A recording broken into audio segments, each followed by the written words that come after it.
end up with this, the four major problems that still remain to be solved. Stopping, or mindfulness, self-appraisal, lack of a sense of time, and emotional management.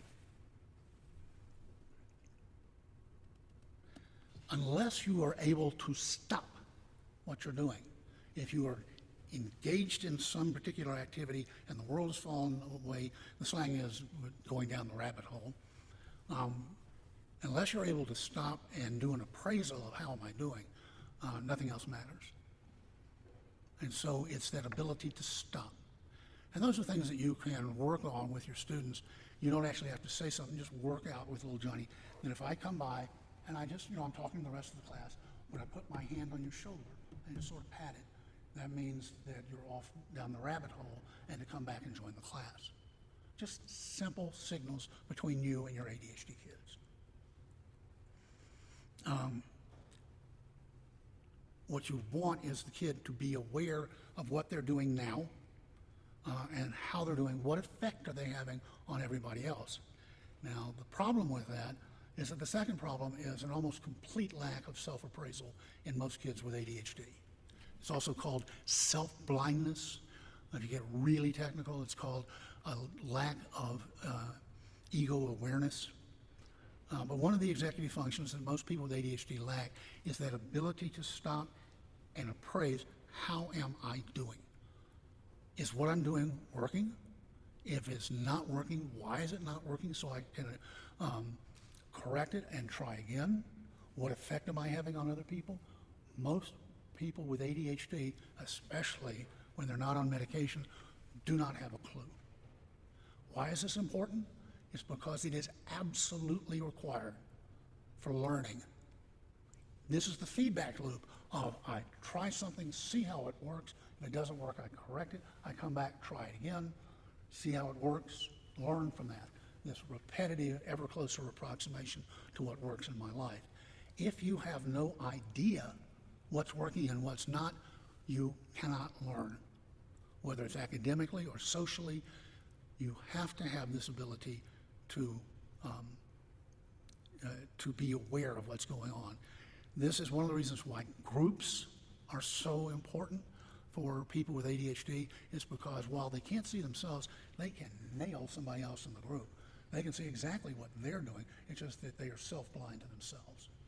This also means that a kid with ADHD, an adult with ADHD, cannot do it by themselves because they don't have the ability to see and analyze what they're doing.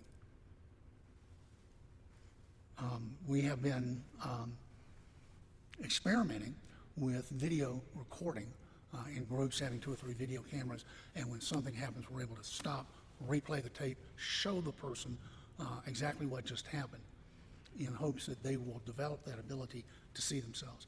Thus far, the preliminary data shows that about half of people can learn to see themselves through repetitive use of videotape. The other half, we still don't have anything to offer them.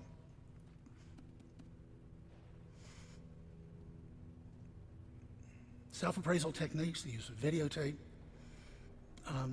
the early and continued involvement of families and friends. This is one of the reasons why it's so important for kids with ADHD to have friends. But most of them have been cut out of that by the time they're in the 3rd grade. So consider having groups of ADHD kids that have a time to meet where they can get to know each other, people that understand them because they have ADHD themselves, gives them a peer group, gives them positive feedback, and they generally are a lot of fun. And the group at the local high school refers to themselves as ADOS, which is what they say the name of the disorder really should be. Attention deficit, ooh, shiny.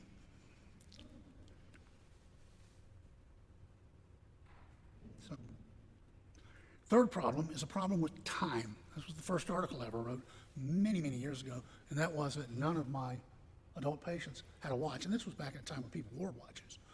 Now everybody just uses their cell phone.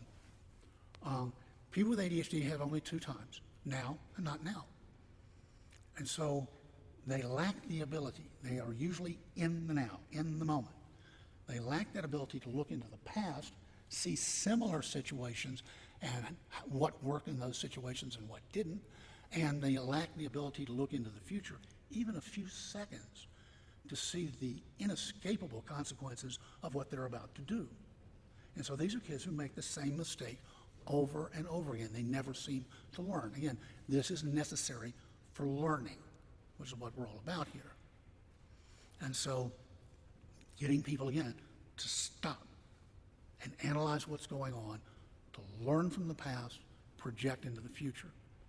I can tell you that this is a whole bunch easier if you're on medication, because otherwise you are fighting the drivenness of your own nervous system.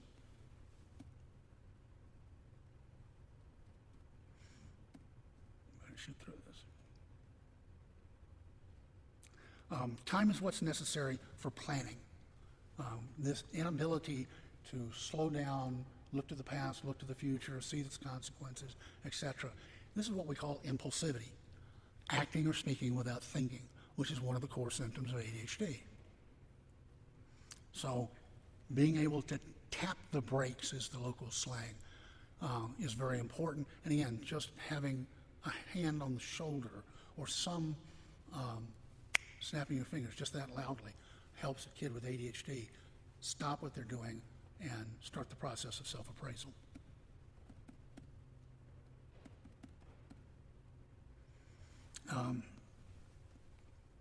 One of the things that sounds odd, one of the most effective things to do with kids with ADHD is to interrupt them from what they're doing about every 30 minutes, sometimes every 15, so that they can stop, stand back and say, am I doing something that really matters? Am I doing what the classroom is doing? Because again, unless they're able to stop, all the rest of this stuff never happens. So that is a very important thing. So allow them, if they have their cell phones, to have it vibrate every 15 to 30 minutes to interrupt themselves so that they can stop and appraise, am I working on what really matters? Now then, most of the kids K through 8 have not had enough life experience to be able to say what really matters. They haven't gotten there yet.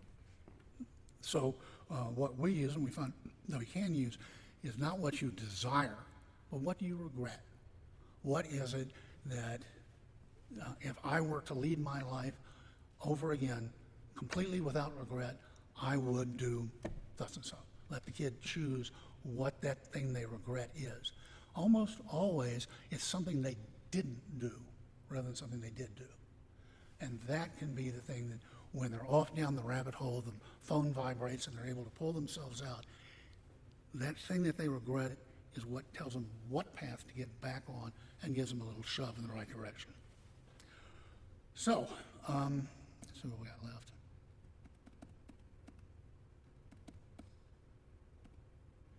Okay, mood regulation. This will be the last section.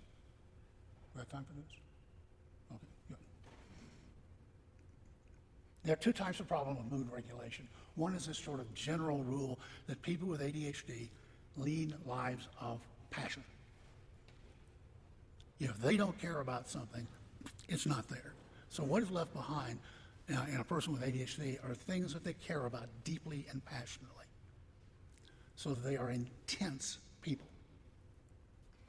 And because they don't have that ability to check in with themselves and see emotions coming, they tend to get blindsided by their own emotions. They find out what they're thinking and what they feel the same way everybody else does. It's out there, and they're going, oh, I wish I hadn't said that. I want that back. But it's too late. They have impulsively said or done something that they immediately regret, but it's done. Again, that is where the medications that help with impulsivity help tremendously. And it's usually a combination of two medications, the stimulants, and a group of medications called alpha agonists, guanfacine and clonidine. Most people with ADHD really benefit from being on both, but the alpha agonists help with emotional regulation without the person feeling dull or different. It just stops the reactivity. So they're still the same person, they just don't get blindsided by their own emotions. The second type of emotional dysregulation is the hot topic in ADHD. If you look in the scientific literature, it is not there. because there's no money to research it, because the treatments are 3 medications that have been out of patent for at least 3 decades, and there's no drug company that sees any profit to doing the studies. So they probably won't be done. But it's something that people who have ADHD identified with tremendously.